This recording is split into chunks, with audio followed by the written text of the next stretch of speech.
Boa noite, queridos irmãos. Meu nome é Carmen Suzana e eu sou uma trabalhadora da Sociedade Espírita Bezerra de Menezes, do Balneário Pinhal. Hoje nós faremos uma reflexão sobre a família e rogamos ao Pai que envolva todos nós com as suas bênçãos de amor e paz.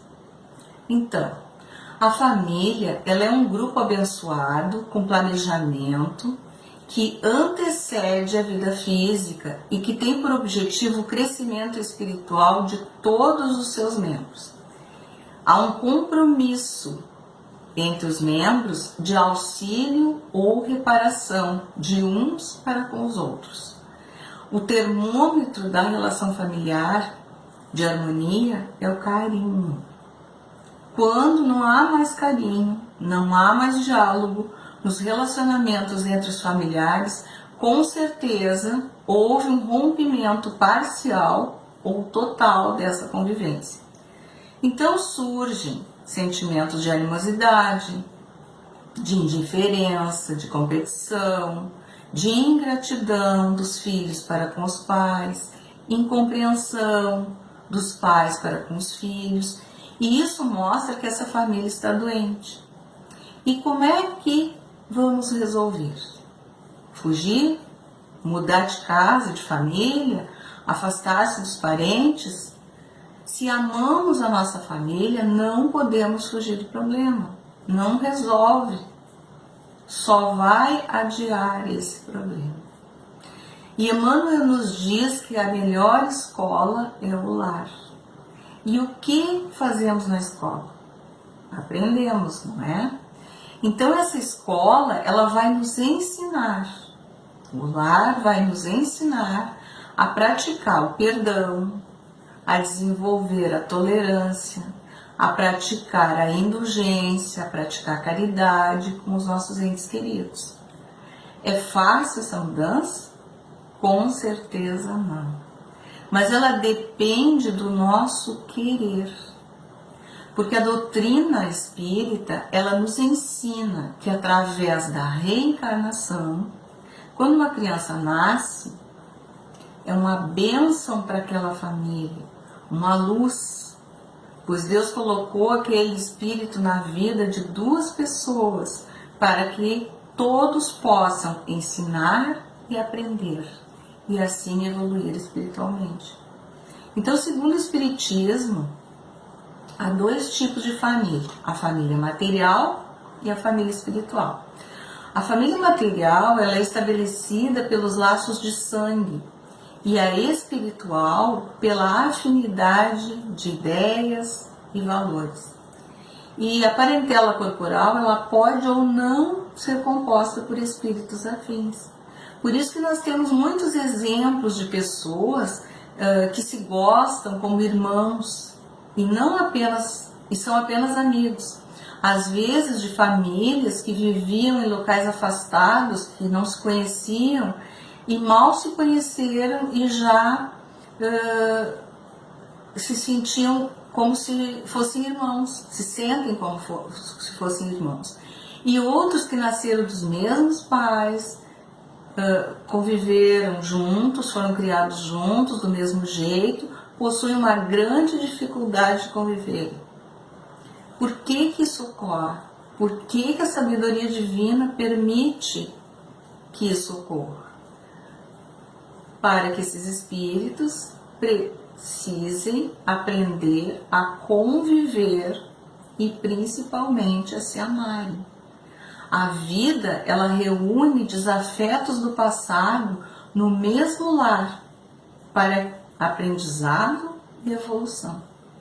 Por isso, nós esquecemos o passado, quem nós fomos em outras vidas, porque como nós iríamos amar alguém que nos prejudicou se nós lembrássemos quem fomos? Quem foi o filho de hoje ou o pai, por exemplo, se foram inimigos do passado, ou dois irmãos. Então seria muito difícil para esses espíritos evoluírem. Então não há erros na sabedoria divina.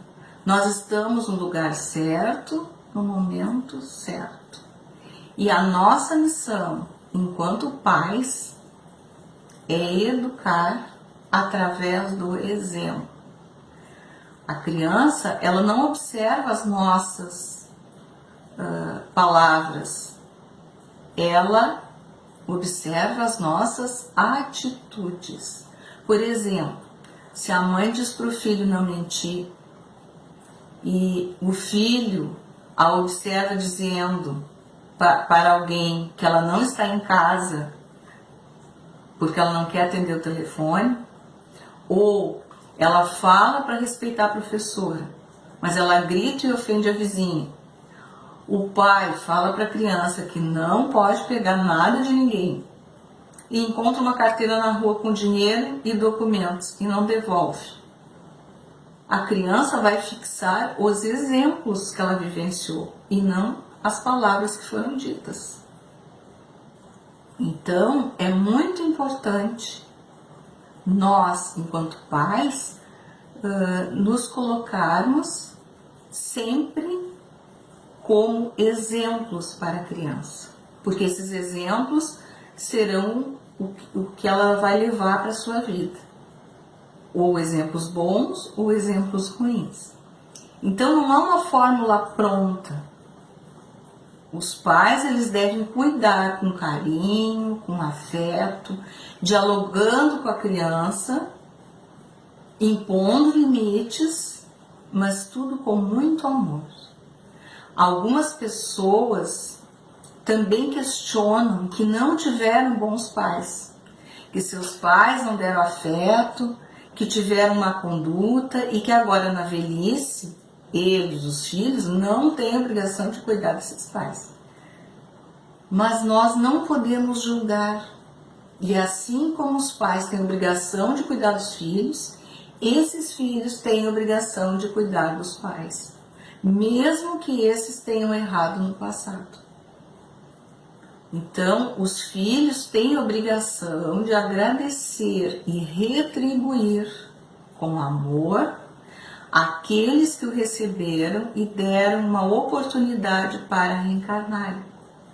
Porque para nós podermos voltar à Terra e iniciarmos um novo ciclo de aprendizado, nós precisamos de um pai e de uma mãe.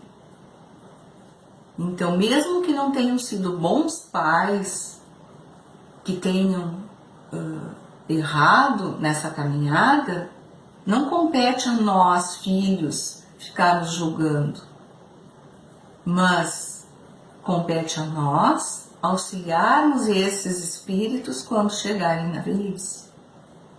Então, a família, ela é um poderoso instrumento para eliminar rancores.